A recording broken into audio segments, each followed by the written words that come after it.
What's up, guys? So I've gotten some requests to do more SPI type skills in my videos, and so I wanted to talk today about some rope anchors. Before I do that, I'm standing on the ground right here, so we're gonna have to use our imagination a bit. But the idea is that the edge of the climb is gonna be somewhere around this area right here, and I'm going to take usual edge of climb precautions regarding that. But that's the idea, is I'm standing on top of a cliff right now, and then I have a climb going down right here, and I want to build my anchor so that way I can do a day of top roping with me, my friends, or my clients, and have a nice strong anchor built in sort of the SPI fashion. Along with that, I already have my harness on, and I have a number of tools with me that will help me do my job. One would be trad gear for building anchors, which I don't have on me right now. I pre-built the anchors, so this video wouldn't go on too long. But that would be one thing. If I know the area, then I know what gear I need for my anchors, and then I would probably preload that on my harness or already set up the anchors like I've done now. I also have a number of locking carabiners. I think I have somewhere along the lines of 6 to 8 lockers on me, and that's because these are used in the anchors every now and again. They're just useful tools to have. This is the most versatile piece of equipment anyone carries when they're climbing, so it's good to have a good assortment of those. And even though this video only talks about anchoring, these also come in handy when you're actually working with your clients throughout the day. Blade rappels, switching from top to bottom managed sites. In the rope anchors, you need a number of lockers, so it's good to have about I'd say at least 6 free pair lockers on your harness for any day of guiding. And that does depend on how many anchors you're building. Obviously, in this example, I'm only building one, but it's common in a group of, like a large Boy Scout group, for example, you have 10 climbers. You're going to build a couple different anchors, and you want to bring the anchor materials necessary to build those anchors, as well as to have the supplemental gear on your harness for a day of guiding. I also have a pair of belay gloves, just because, not like those are super necessary, but I kind of never go anywhere without them. Another very useful tool to have is a Grigri, especially in the SPI world. This can do just about anything. This is our main device that we belay people up with in the single pitch environment. And so it's nice to have a Grigri Plus that has the top rope feature, so that way I can flip it into top rope mode, and then the cam is a lot more sensitive for when I'm belaying people up from above. I'll also have my ATC with me, just for rappelling off the top when I build my anchor and want to get down real fast, or any other utilitarian things. That's also quite important. Along with some sort of rappel tether, or personal anchor system actually is kind of what I prefer, like the Petzl Adjust, or or any sort of those link chain systems that pretty much every company makes, and a third hand, again, for rappelling and building hulls and whatnot. So those are kind of useful tools to have on your harness throughout a day of SPI work, and also building these anchors. Moving on to the actual anchor materials now. So I have a number of slings with me, like a triple and a quad sling. I also have a cordelette with me, which if I tie it in a loop is a bit longer than a quad sling, which is really nice for these types of anchors. As far as the actual connecting of the anchors, so for these SPI anchors I'm going to talk about, these are static rope anchors, which involve using static rope, and it also involves connecting 2 monolithic anchors together into one big anchor system. So each leg of this anchor that you'll see that I'm using could be its own anchor in a multi-pitch sense. So we can build a 3-piece anchor, or thread this big block that I'm planning to do, and belay someone up in a multi-pitch sense. But since we're going to be here all day using this same material, we want 2 monolithic anchors. That could be 2 cams, or it could be 3 cams if the 2 cams weren't good enough on their own. A trad anchor, it could be just about anything to make that both leg each a monolithic anchor, and they're going to go together into a big master point. So the rope I'm using in this video is dynamic climbing rope, just because I didn't want to carry a static rope here, but this would be static rope. Black Diamond makes some good cheap static ropes. They have a 10 mil and an 8 mil, as well as a PMI company makes a nice static rope. You sell them in 150-foot lengths, but you rarely have to bring 150 feet of static rope out with you. It all just depends on your area. If you're working in places like Ouray, then having like a 15-meter section of rope and maybe a 30-meter section of static line, that'll do you for pretty much all your areas. Whereas if you're in Joshua Tree, you're gonna want like a 15-meter, a 30-meter, and even like a 150-foot static rope for some of the anchors that you rig. So it just depends on your area for how much static rope you need.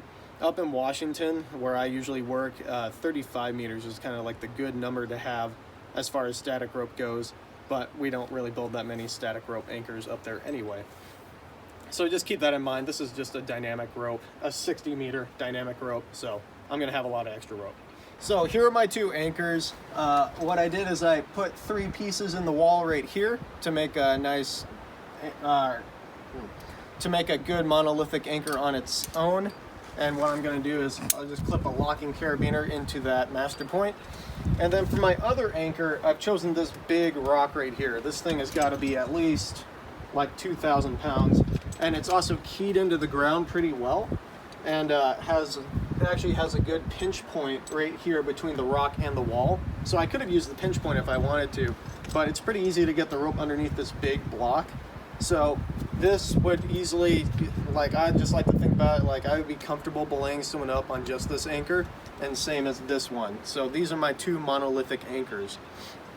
Now, one cool part about using the terrain like this, like a big block or a tree, trees are very common to sling, is that it's a bit more gear efficient.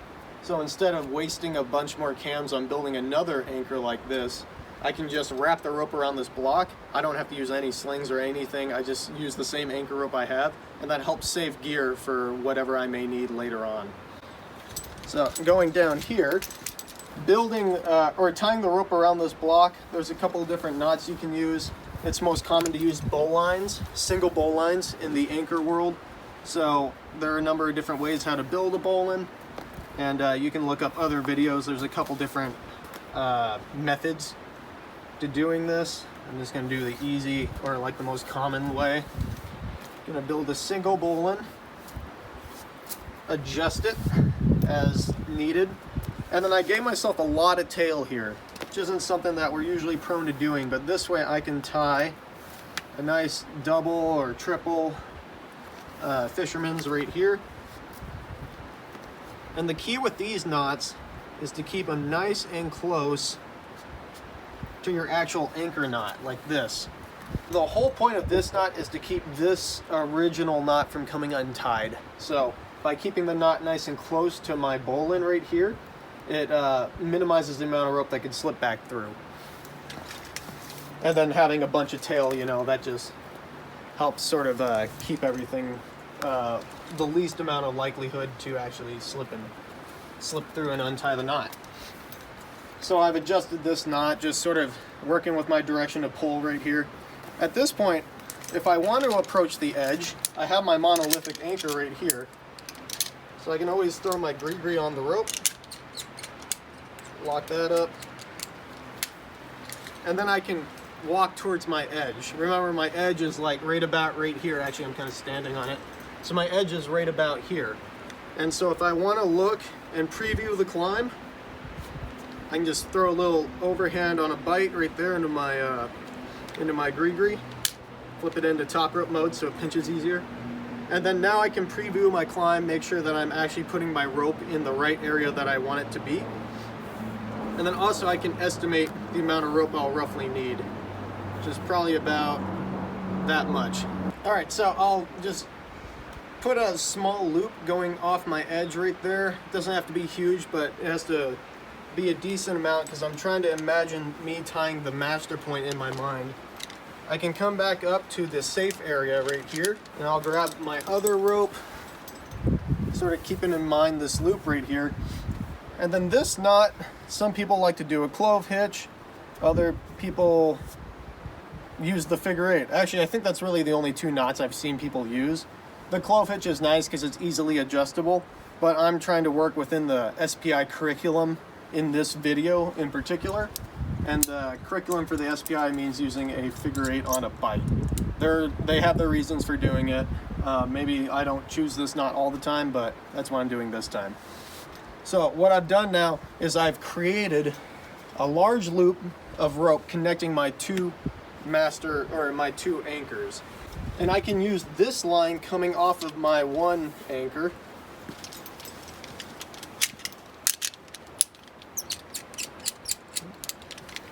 and this becomes my instructor's tether. I'm using my instructor's tether now. This is my safety to get out towards the edge of the cliff. I'll step over here.